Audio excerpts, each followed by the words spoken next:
In the year 2024, McLaren has experienced a significant growth curve, and it appears that they have discovered something that the other teams have been unable to do, given that their upgrades are consistently the same.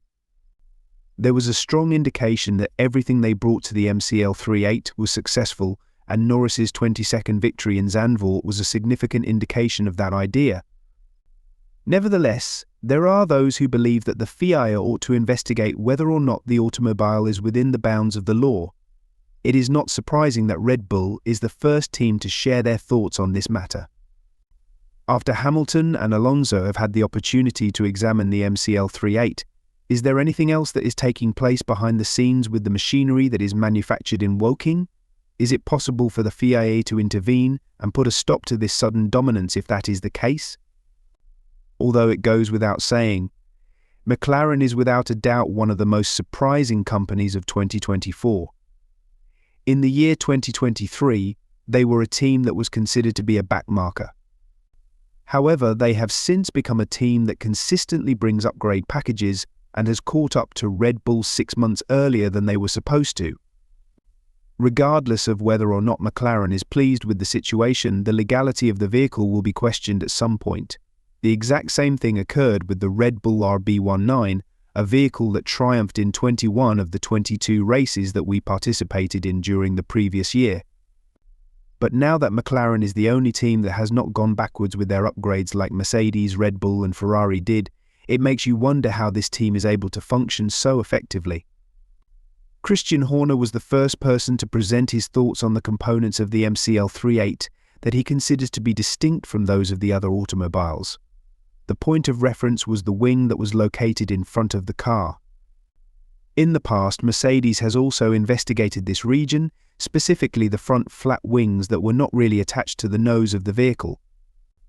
As the year 2024 progresses, it is possible that things will become more heated in Woking if McLaren is able to discover a covert method to extract additional performance from it.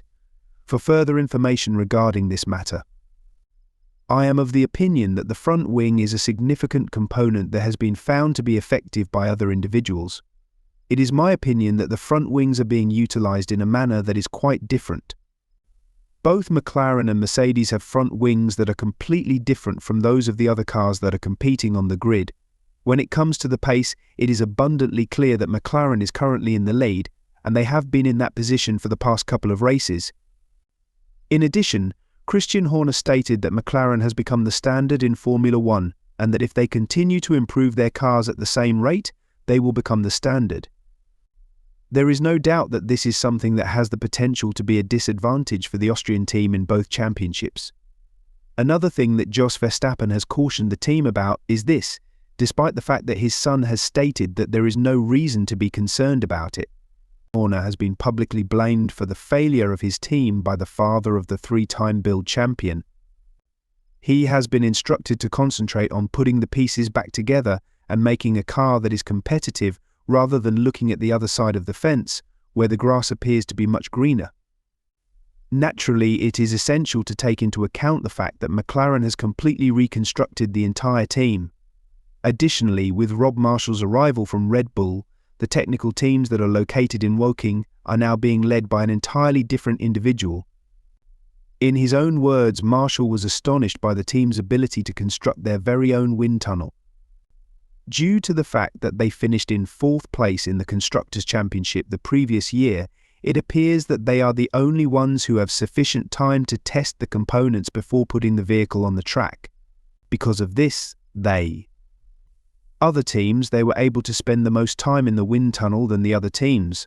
Red Bull was correct in their prediction that the sporting penalty would be detrimental to them in 2024, however, it came about a little earlier than they would have liked. The primary reason that McLaren made the change was to compensate for the areas in which they were deficient in comparison to Red Bull, specifically speed in a straight line and the efficiency with which the DRS functioned. In the 18th lap of the race at Zandvoort, Norris opened up the back flap of his wing to Verstappen, and we witnessed how much of a lead he had at that point. However, the car is now much better balanced between its speed when travelling in a straight line and its speed when turning, which provides the tyres with even more opportunities to wear out. This season has been challenging for Red Bull due to the fact that their vehicle has a limited window of opportunity to operate. In addition, we can observe that tracks that require a greater amount of downforce have a tendency to wear out the tyres more quickly. However, this was not the case for McLaren, as they achieved the fastest lap on Norris's brakes that had been used 40 laps earlier. The difference between Hamilton's late race record and the previous record was less than a half second, and he did it with brand new soft tyres.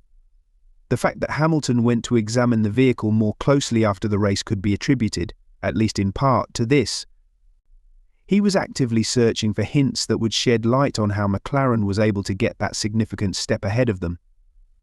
Mainly due to the fact that the Silver Arrows were in a strong position prior to our trip to Zandvoort, as they had triumphed in 3 of the previous 4 competitions that we had attended, namely in Austria, Silverstone and Spa. Suddenly they are only the 4th fastest car in Zandvoort, which is a significant drop. The game could have ended with a score of 1-2 if Piastri had executed his strategy a little bit more effectively. McLaren dunked on every single player on the court. At the end of the day, McLaren will always be a threat, and Red Bull will need to take action in order to stop them if they want to keep the championships alive for both of their teams. Despite the fact that all of these changes have occurred, Horner does not appear to be overly concerned about the championship race with McLaren.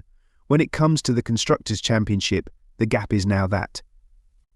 In a short amount of time, it will be a question of when, rather than if, the team will be overtaken in this arena. But now that Norris is only 70 points behind Verstappen and is driving a car that will have a much more difficult time finishing in second place than it will in first place, the competition for the Drivers' Championship appears to be more exciting than it was before. Extending the scope of this investigation further as an additional point of interest, Horner stated that Max's point lead has shrunk for the 4th time this year, and only the 4th time as of this moment. Lando has only won twice before. Despite this, we are aware that we need to find performance. At one point, we were leading by 78 points, but now we are ahead by 70 points. It is essential that we maintain our superiority and do not allow it to continue to deteriorate. The remaining grid, on the other hand, appears to have a clear understanding of what the 2024 season is all about at this very moment. The only thing that is certain, according to Carlos Sainz, is that McLaren will be competing at the front of the pack, while the other teams will be competing against each other within their own teams for the final spot on the podium. Further bad news for Verstappen is presented here.